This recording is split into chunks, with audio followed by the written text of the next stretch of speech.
WhatsApp గ్రూప్లో ఉంటే మన భావాలు ఆలోచనలు ఏమైనా ఉంటే పంచుకోవచ్చు. అదొకటి.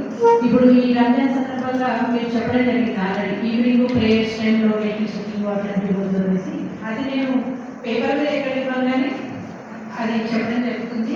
దానికి ఏం ఇబ్బంది లేదు. కానీ దానికి మన exemption 4 members 3 members rash driving వాళ్ళకి మాత్రం మనం ఆపాల్సింది. ఎందుకంటే వాళ్ళ వల్ల వేరే వాళ్ళకి ప్రమాదం జరిగే అవకాశం ఉంటుంది కాబట్టి వాళ్ళని ఆపుతామని చెప్తున్నాను. ఇంకొకటి తూర్పుగా మంది మనలో చెప్పారు, అది ఒకసారి ఫిజికల్గా మేము చూస్తాము. మా టీం అంతా కూడా ట్రాఫిక్ టీంతో కలిసి దాన్ని డెసిషన్ తీసుకుంటాము.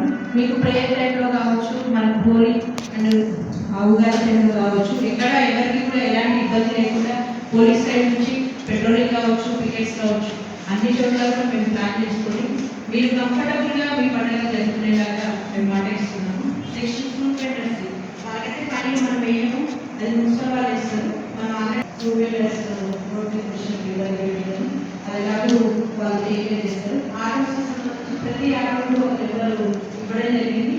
ఇప్పుడు చాలా సార్లు వాళ్ళు బ్యాగ్ కోల్పోయి అంటే మర్చిపోవడం వల్ల ఆ ఆటో నెంబర్ దాని మీద ఒక ట్రాఫిక్ నెంబర్ ఇచ్చాం. 5,700 ఆటోలకు మనం నెంబర్స్ ఇచ్చాం ఇప్పుడు లాస్ట్ 9 నెలలు. సో ప్రతి ఆటో కూడా డేటాబేస్ మన దగ్గర ఉంది. సో ఎవరైనా ఇబ్బంది పెట్టినా కూడా మిమ్మల్ని మీరు ఇమీడియట్గా మా ట్రాఫిక్ వాళ్ళకి కావచ్చు, లోకల్ ఆటో వాళ్ళకి కూడా చెప్పవచ్చు. వెంటనే ఆటో డ్రైవర్ మీద ఎవరైతే